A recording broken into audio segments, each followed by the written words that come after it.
morning and to be with my Wesleyan friends. I have quite a week of travel going on. I was in Oklahoma City yesterday morning and counselor Oklahoma last night, and I then arrived in Branson here sometime this morning. I go to Columbus, Ohio next, then to Jackson, Mississippi, and then back to Fort Smith, and then finally home. And thinking about going to Jackson this week reminded me of an experience that I had in the Jackson airport a few years ago when the host had told me that he would pick me up to speak at his convention. And when I landed and turned my phone on, I heard these words: "Dr. Toler, I'm tied up at the convention with 6,000 delegates. I'm not going to be able to pick you up as planned, but I want you to go to baggage claim, and I want you to look for someone who will look like they're looking for you." I don't know if you've ever gone to baggage claim, but everybody's looking for somebody. And I had no bags to claim, and everyone was looking, but no one was looking for me. And finally, they all left, not a large airport, and there was no one there looking for me. And, about 30 minutes later, he comes through the door, and he's got this sign that he's made up, and it's turned upside down, and it says, "Dr. Stand Toler." So I walked over and extended my hand and said, I'm trying. But he didn't get that, But, everyone's looking for leadership. And there's a passage in Acts 4:31 where we are reminded that 120 people went to a room and they were looking for someone. And he didn't disappoint. Where it says, "And when they had prayed, the place was shaken where they were assembled together, and they were all filled with the Holy Spirit, and they spoke the word of God with boldness." And verse 33 says, "And with great power gave the apostles witness of the resurrection of the Lord Jesus, and great grace was upon them all."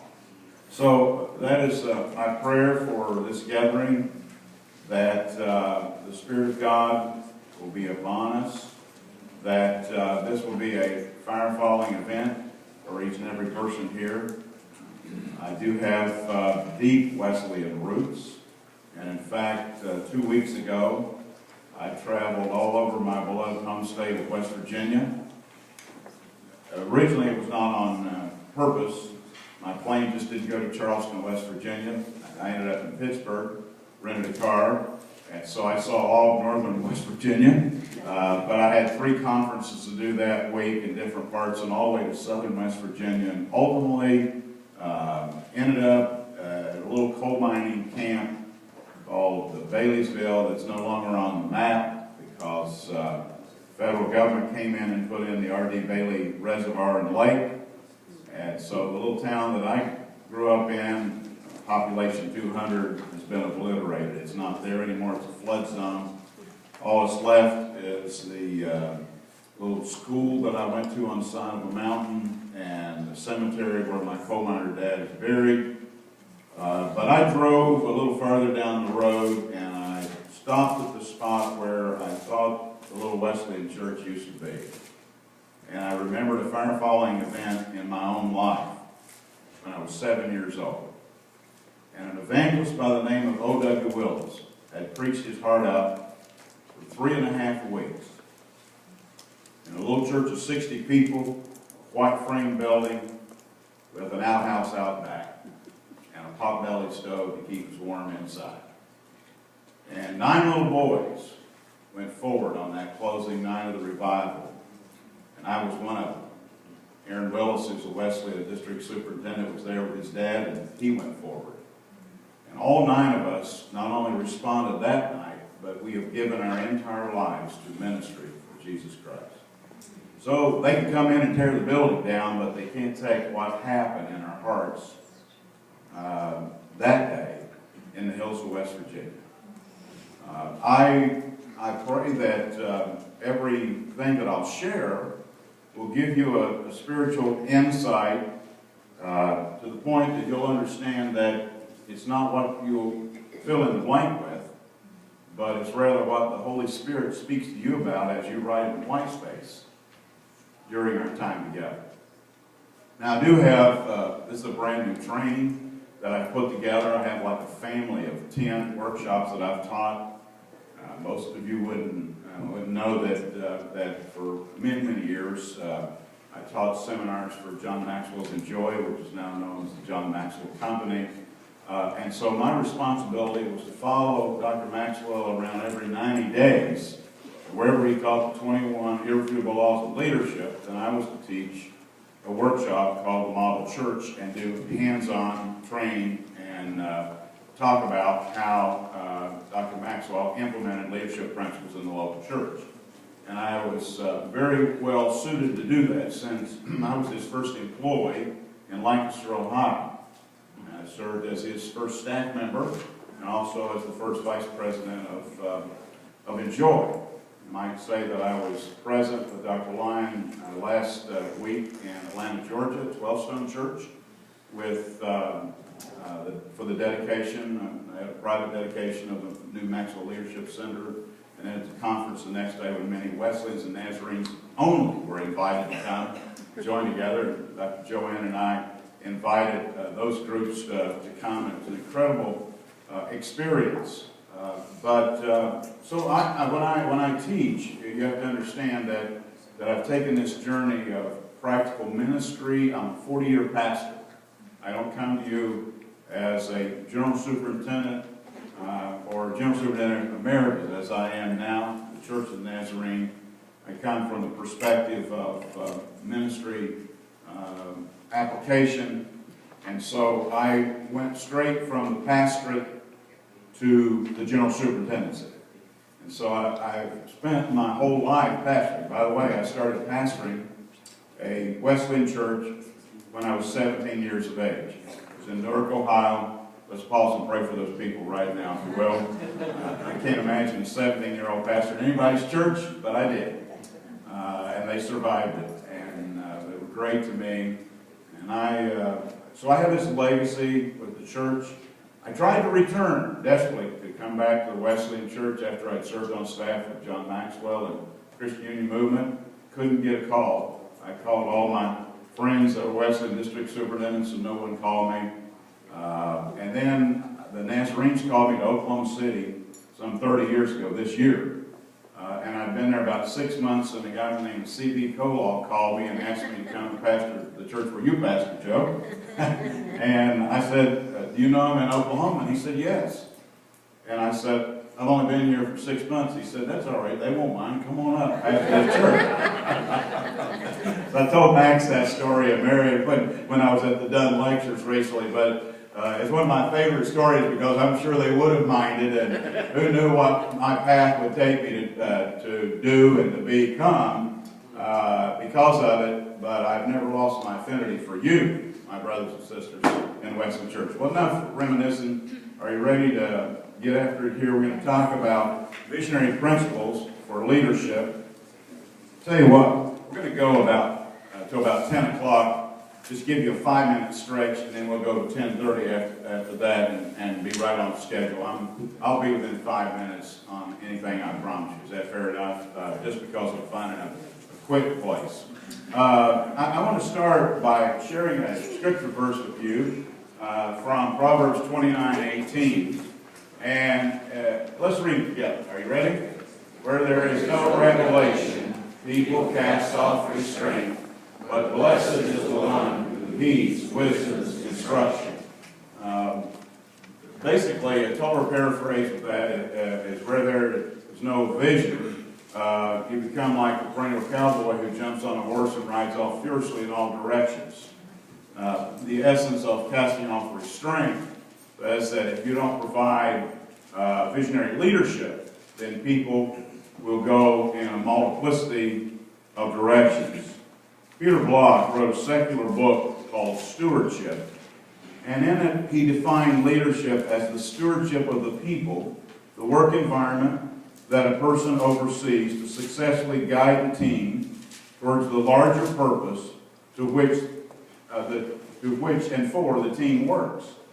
And it's a strong definition, but I think that probably when we think about vision, this is as good a definition as I've ever found, and it's kind of one that's been handed down, and I've tweaked and worked with it. But it's a clear picture and an accurate understanding of yourself and your circumstances.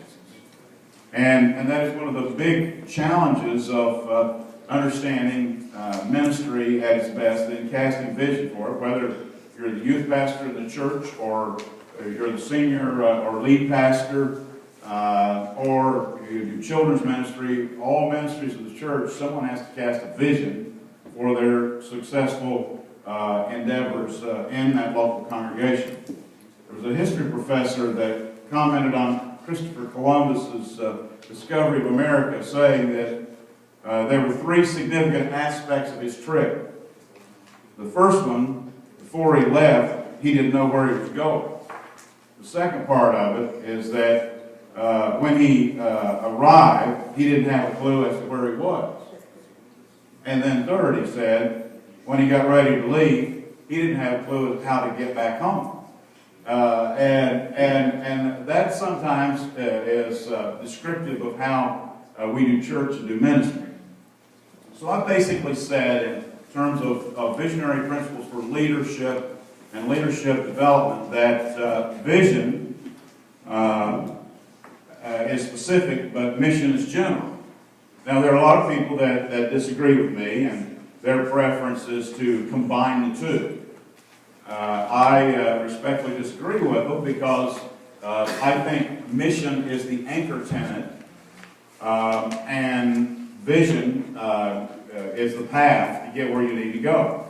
And if I could describe it best, and I think I have the book, The People Principle, back on the table. In that book, I describe it this way. Mission is the picture frame, and vision is the photograph. So if you see it in that regard, you frame everything you do with your mission and your values, and that's your picture frame. But vision is specific, so it is the photograph or the picture of the preferred future that you will want for the ministry that you head up or that you lead. And so as leaders in the church, we have to frame up everything that we are doing with our mission and our values, and I'll speak more to that a little bit later. Now, Bernard Bass, and there's a lot of talk about transformational leadership these days, and I'll end on that note tomorrow morning. Transformational leaders, he said, create an inspiring vision. Transformational leaders create an inspiring vision.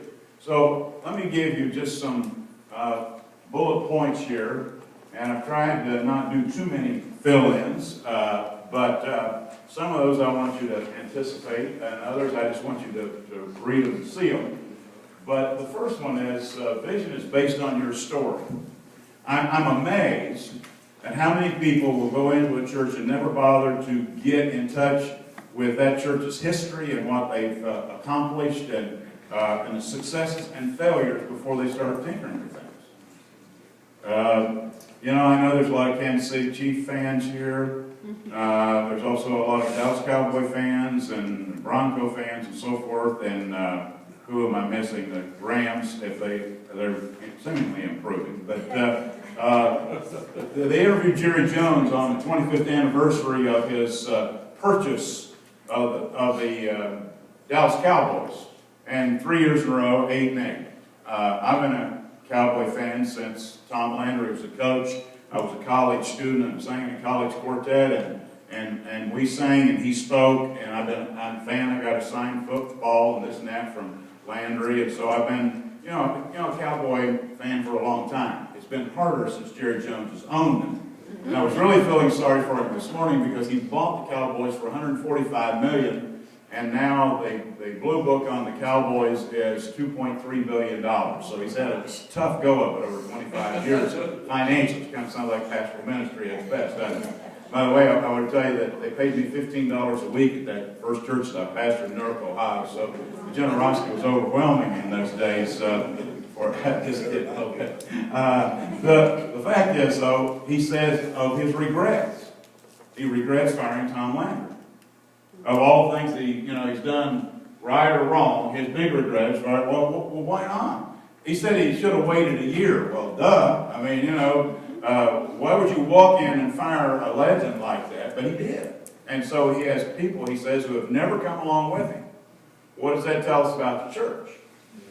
What does it tell us about our decision making as we go through it? And so in 1984, when I was called to Oklahoma City first, I decided I was going to be a new Nazarene. I had to get in touch with their history. And so I went into the church, and I had heard that this church had this rich history. And yet, I couldn't find anyone who knew anything about it. It's a couple hundred people, but no sense of history. And then one day, I discovered a class of about 25 adults, all late 60s, 70s, some early 80s, in a room. They called it the friendship class, and they had chartreuse shag carpet, and even then it was ugly. I walked in and the Elvis is dead, and I don't feel so good myself. So that kind of a feeling. But I decided, the best thing I could do is get in touch with those people and find out why they were quadrant off, and why they sat as a group, and why they were ignored, and what had happened when they built the new building, and why people had left, and blah, blah, blah. But ultimately, what I did, it was ingenious, and I'd never done anything quite like it. I said, I want you to tell me your story. And so we went to downtown Oklahoma City.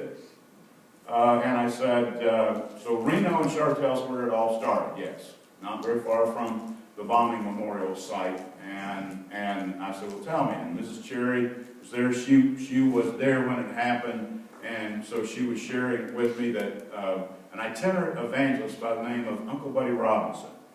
Now, some of you shake your head in the right direction. If you've ever been on a Nazarene College campus, you will know there's a Bud Robinson Hall on every one of them. I was just at Point Loma. It's there. Southern Nazarene has one. You can go to, Olathe, to Mid-America, or you can go to Olivet. They all have a Bud Robinson building. Now, why? It happened because Bud Robinson, who had a third-grade education, who traveled around in trains and so forth to try to get his next location, had this desire to see young preachers, men and women, educated to preach the gospel. And so he personally, with his revival pay, put over 1,200 through Nazarene schools. So when he comes to Oklahoma City, he preaches for 3 weeks at a tent revival. And at the end of it, he organizes the first church of the Nazarene, May 10, 1910. From that local church, there are now over 44 Nazarene churches in greater Oklahoma City, of which 16 are first churches. Just thought you'd want to know that. I've never quite figured that out, how they had 16 first churches out of the deal, but they do. My brother Mark pastors Edmonton First Church of the Nazarene, so it's kind of like the geographical suburb and so forth. But all of that came out of it. And then I said, tell me some stories about that. And Mrs. Cherry shared those. And then I said, so where did the church go next? And I said, well, it's 6th and Francis. So we go to 6th and Francis, and the building wasn't occupied at the time. And so they walked through there and told me stories about the church. Now, I was raised in a Wesleyan tradition that was very legalistic. Probably none of you experienced that. But in the hills of West Virginia, we preach the 4 H's: hair, hose, hemlines, and television. So if it moved, we were against it. Just that clear, and make no mistake about it. And apparently they were fairly legalistic down there. But they had evangelists come by, and they were building a new gym. And so they told me the story about they were lining the basketball court, and this evangelist said, what are those lines for? And they said, well, we're going to do line dancing here. And the pastor was joking, but the guy took it seriously, so went across the country saying that the Nazarene church had compromised and they were having line dances. And this was in the 40s, so it was really tough back then to be line dancing, But they were telling all the stories. They told me about little Johnny. They tried to bring little Johnny down in the water. He's one of the bus kids, and the custodian forgot to turn the heater on. The water was cold, so when little Johnny gets down to the water and steps in, he goes, blankety blank, this water is cold, And so the first time cuss words were actually uttered there in the church sanctuary. And Walt told me this, and so I had him on video cussing, you know. So I always told him, "You're a church board member, I will show this in church if you ever mess with me," you know. But we had a lot of fun out of that. And they kept telling me the stories of that church. And what I found in that process is they fell in love with me, and I fell in love with them because I cared enough to learn about their story. And I know most of us want to fix it immediately. I don't like red lights. I don't like stop signs. But because I want the green light and I want to go. But it was a journey that taught me a lot, and I have in my pastoral ministry written the history on 3 of the churches that I served. The other day I saw on Amazon that History of Oklahoma City First for $100. Dear Lord in heaven, that's not even a good book here, you know, but $100, who would sell it for that? I wasn't about to buy it because I've got more copies of it than I want to talk about. But the fact is, that became a legacy for that church. And with the good and the bad, every church has a story to tell. And so I embraced their history, and in embracing their history, then they allowed me, over time, to catch vision. Are you with me? Okay. It begins with the leadership. It must always focus on the needs of others. Some time ago, I was on a plane. Actually, I'm on a plane a lot, but in this case, I was on a plane, and I was seated beside an executive with Greyhound Bus Company. And he said, "What do you do for a living?" And I told him, and he told me what he did. And then I said, and you see their slogan is in the insert there, is it not? When you focus on basic needs, you're always needed. So I said, matter of fact, I've used a Greyhound bus slogan in workshops over the years that I've taught, and I think it's one of the best I've ever heard. So he said, "Well, which one's that?" And so they were in chapter 13 at the time, had a bankruptcy, and so he gave me one, I said, "Not that one," and he gave me another, I said, "Not that one," and he gave me another, and I said, "Not that one," and he goes through all these different slogans. And he said, "Well, which one was it?" And I said, "When you focus on basic needs, you're always needed." He said, "I'm going to write that down." He said, "That's really good. I've never heard that one before." And he said, "That may be our problem." Well, the truth of the matter is, it's a problem wherever we do ministry, isn't it? Because, churches have a lifespan. And they live and breathe and have their existence and die just like human beings. A church that fed and clothed my family in Columbus, Ohio, when my coal miner dad moved us to Columbus in search of a better life. That church lived and breathed, the Fifth Avenue Wesleyan Church, and died in 32 years. With high attendances over 300 average, lived, breathed, and died in 32 years, from nothingness to vibrancy to death. Now, why did it die? It's a simple explanation. They did not focus on the needs of the community as the years went by. They made the walls higher. They locked the doors. Had to lock and unlock, even let you in the church when they were running 15 in attendance. My mom and my stepfather stayed with it till the day they closed the doors. I was asked what would I like to have from that church, and I said I want the pulpit. And so I got the pulpit that I preached my first sermon behind when I was 14 years of age. It's now, the Wesleyan pulpit is now in the Nazarene Archives, by the way. I wanted something of mine that would be meaningful as the years go by, so I gave him that pulpit. I thought it was a safe place for it, the church had inspired me, and as I said, fed and clothed me and my brothers when utilities were shut off, and encouraged us when Dad was killed in a tragic accident 6 months later, wrapped their arms around us when we grieved. I saw Roger Parsons when I was at the 12 Stone conference last week. Roger's dad, Claire Parsons, was the first face I saw that morning when I opened the door as a little boy, 11 years old, and then they had baskets of food and groceries for my family, and he remains my constant source of encouragement at 90 years of age now, Claire Parsons. And so, I have that legacy, and to think that church had that ability to zero in on needs and concerns and then lose sight of that and die. It's heartbreaking to me. And so, you know, the goal is not to keep the church from dying. The goal is to be vibrant and live. And, you know, the people that I know, it's interesting also that Melvin Maxwell, John Maxwell's dad, was at the conference and dedication, and he's 92 years old.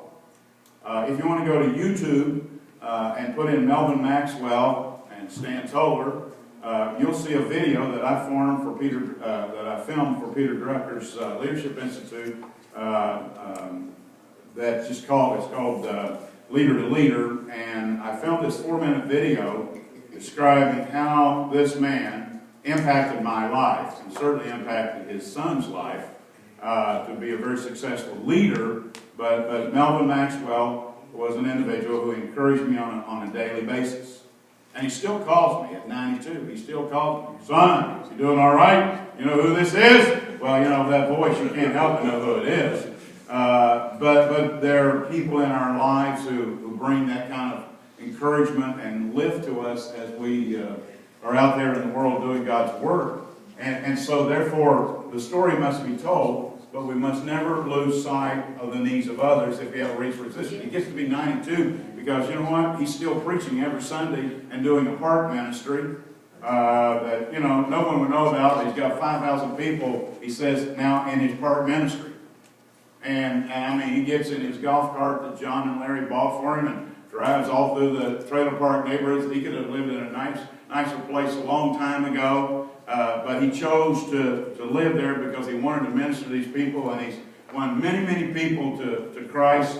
A lot of people get this little how to go to heaven pen that I've used for years for witnessing design when I was on staff with John Maxwell. And not long ago, Melvin Maxwell bought 5,000 of those pens that has Park Ministries on it, has a plan of salvation in it, the pen, and he gives those out and witnesses to people. And I think that he has a reason for existence, so he's living.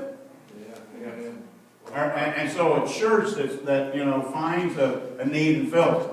By the way, it's good to have my Hispanic brothers and sisters here today. Mi nombre es Stan. ¿Qué tal? ¿Cómo está? Bien, gracias. All right. Yeah. I spent a lot of time in South America as a general superintendent. So, you know, I see churches all over the world that are succeeding, but the churches that really know how to do it, know how to play one string, get good at it, and then add another string and get good at that, and then add another string. So as you focus on needs in the heart of the community, just do one thing and do it exceedingly well. It also includes missional priorities. Now, in defining vision, there's a passage in Hebrews 11:1. Let's read this together. Now, faith is confidence in what we hope for and assurance about what we do not see. By the way, I have all of my scriptures in the PowerPoint rather than in the workbook. And what I want to say to you is that if you would like to have this PowerPoint presentation, I will make sure that I get it to Marion and the leaders of this event, and you're welcome to have it. There's just two things that I would ask of you, and most of it's related to publishers because I have nearly I have more than 100 books actually if you count all the kits and resources I've created over the years. They get real upset with me when I give away stuff like this because, you know, there's some little copyright issue, so I ask you not to forward it. So just, you know, it's for use. You can teach it in your local church, your groups, whatever you want to do. You can have it. And then secondly, I just respectfully ask you not to travel to a seminar called Lead to Succeed. But, you know, other than that, you're welcome to it, all right? Just do whatever you want with it. And if it works for you, take the credit. If it doesn't, blame me.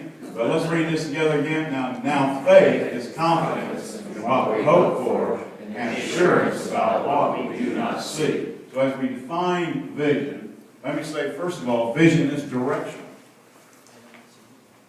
Vision is directional. And it points to definite places, times, and tangible results. Vision is also practical. It sets goals and objectives that are reasonable. You know, I will talk to a pastor sometimes that will have a church of 50 and they say, you know, in 3 weeks we're going to have 200 in attendance. Now, that's a little grandiose to me. You know, maybe double. that might work. But be real about it. And don't outpunch your coverage. Okay? So it's important that it's practical. Vision is also motivational. It creates an environment of enthusiasm. Now I'm going to take a minute. I may not be able to finish these before we take a stretch break here. In fact, I'm pretty sure I won't be able to. But if vision is motivational, then it motivates people to buy in to the vision and then help deliver the vision. Recently, I read a book by Peter Fuda that was called Leadership Now. And I found the book to be very fascinating. There's no place where you can do a fill-in for this or anything. You'll just have to write it in the white space. But I love the way he described leadership using metaphors to describe leadership. So I'm going to give you the 7 metaphors, and as I said, I've only got about 5 minutes before we take the stretch break, so I'm not going to try to give them all to you and do it rapidly, but just briefly I'll give you 2 or 3 here, and then we'll finish them after the break. First of all, he uses fire as a metaphor. Fire. Yeah. And his descriptor there is that every leader must have a burning platform. A burning platform. So what's your platform? Where, when you are casting vision, and how do you operate within that burning platform? It really, it fits real in church ministry, doesn't it? And when they had prayed, the place was shaken where they were all filled with the Holy Spirit. You know, when you're filled with the Holy Spirit, what happens? The fire comes, and as Wesleyans, we believe the cleansing occurs, right? So, I was at a fire-falling event, and I always revisit that event in my life. I've had numerous fire-falling events in my life that I anchor to, spiritually speaking. And so, I think for the Christian, fire is a wonderful metaphor, and we have to find our platform. Your genius is your platform. People always ask me about, working with Maxwell, how was it, and, what did you do on staff with him, and all those kind of questions and so forth. Since his book is sold, his books have sold over 20 million copies, inquiring minds just want to know. And I always say, well, he's the best I know at knowing what his platform is. And he has this incredible ability to reinvent himself. And now, if I could write a book that I could get a publisher to take, and I've never found anyone who wants it, I would title the book, What Makes You Great Makes You Goofy. Your burning platform will make you goofy if you're not careful, all right? I mean that in the kindest sense. But sometimes his platform makes him goofy. I work with him. And he said to me, Stan, I inspire people, but I frustrate them. That's why, I need you to go around and tell them how to do the hands-on, because I drive them nuts. Well, he does. You got to work with him, He's the kind of guy who just turns the plane around and goes the other direction. By the time you thought you had everything organized, what just happened here, You never wanted to be with him at a buffet when there was a single line, because there would be 2 lines before he got through, and a chef mad somewhere.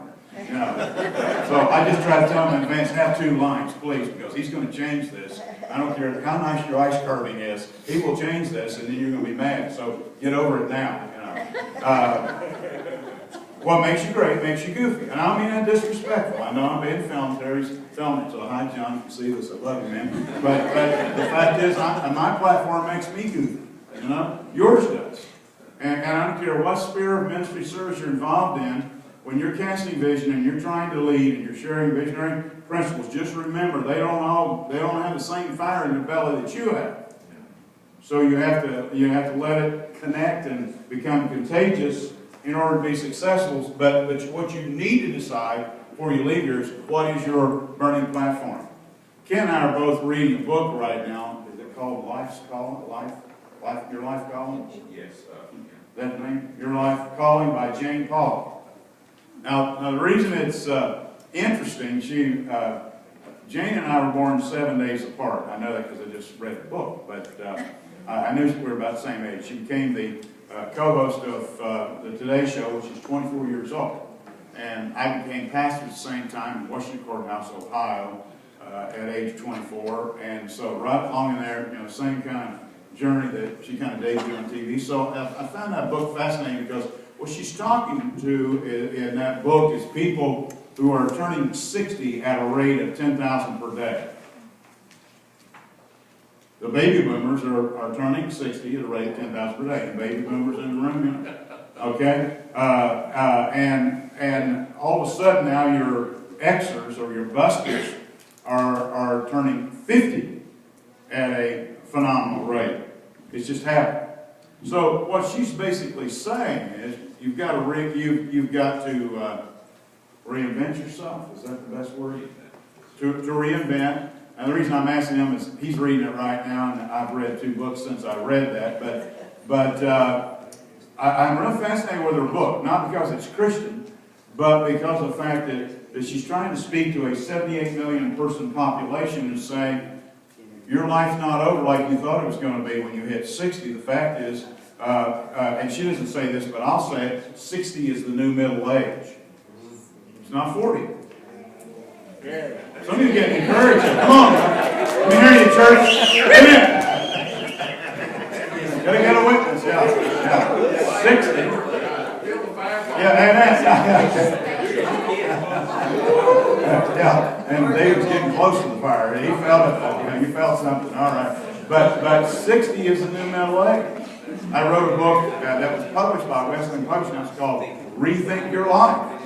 And I talk about how you have to change your mind. It's a unique diet for the mind.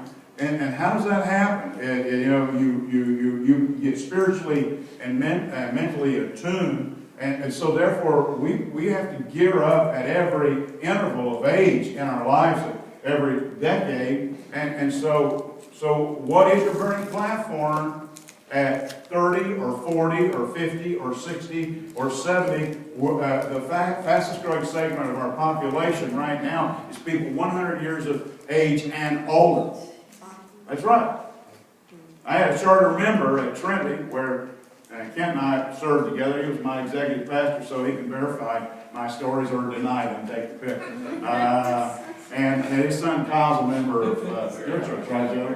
I don't know if you want to proudly announce that or not, but he's my banker at Arvest and just had a kid by the name of Cash, so I can't say that. Grandpa go along with Kate. But my point in all of this is at any age, you have to find yourself. And when fire falls, you have to be willing to go there. And so I'm looking at it saying, people will go, well, what in the world would make you leave the general superintendency and the first one to ever do it in 104 years and not serve all the terms? What would make you do that? Well, I got a lot of road miles on me. I mean, I started preaching 50 years ago this year. In October of 64. I just turned 63 if you have to know. But the fact is, I've been on this journey for a long time, and so I didn't aspire to be elected to anything. And I felt like I had a calling for a term, but I didn't feel like I had a long-term calling. I could serve 2 more terms, but the fact is, I'm at a stage in my life where I want to passionately do what I'm doing right here today. It is a calling on my life. And it's a faith step. Every step. First time I've been on salary in my life since I was 17 years old, making $15 a week pastor in the Northwestern Church. So, it's a brand new venture in my life, but I couldn't be more excited about it. And I think that's what Jane was trying to say. That's what I'm trying to say to you, even in the church. What happens to a church that's been dead for a lot of years, and you all know it, they know it. Is what becomes the burning platform of that church? How do you focus on basic needs and become needed? How does the church continue to live? My brother Mark is pastoring a church that has for 22 years that was just about ready to shut the doors, and today it's very vibrant and just celebrated its 100th birthday and paid off a $3 million mortgage and renovation and so forth. How's that happen? You've got to help them rethink how they do church and also find that burning platform. I think it's time for that break. just 5-minute stretch. If you can get back in here quick, we're going to quit at 10:30, so don't stay out there very long, all right? Do we need to make that announcement now? Hey, can you all wait? We have an announcement about an iPad mini. You really want to hear this, all right? I'm sorry. Okay. I'll just do that part of it. We've got some of Stan's books back there to complement what's here from Wesleyan Publishing House there in the left-hand corner. And also have a lot of information here from Wesleyan Investment Foundation. They're such a great partner to Stan in ministry. Yeah, thank you. And we're going to use these forms to help give away an iPad mini that they have provided in addition to the workbooks and other ways they've helped out Stan being here today. I believe last time we gave this away at the Dunn Institute, Marion won this. Yes, it works well. If he wins again, it'll be very suspect. So, or if Judy wins, it'll be extra suspect. But if you will fill those forms out, it gives you an opportunity. I'm going to look over your shoulder. They're on your right. To request some more information about some of the services that Wesleyan Investment Foundation provides, or if you need information about capital stewardship campaigns, or the Center for Pastoral Leadership, want to be on the list for Stan's newsletter, or get some info about the evangelism project, how to heaven hints. But anyway, if you'll fill those out, and I'll take this red basket and put it back on that book table. And if you will slip that in, we will a bit later on draw from those cards tomorrow morning for the iPad mini, and I think we've got a few other things also.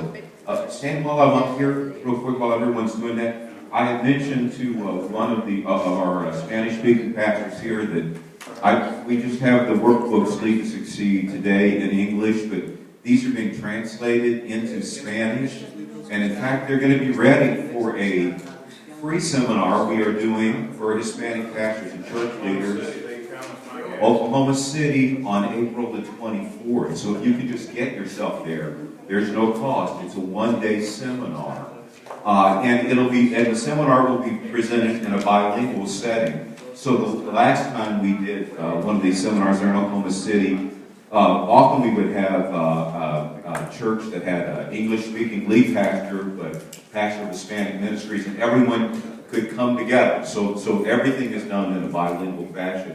But that's April 24th in Oklahoma City. And if you are interested in that, or even if you can't come to that and you need a handful of these workbooks in Spanish to do some training in the local church, if you'll get me your name and address and contact information, we'll see to it that it gets that way.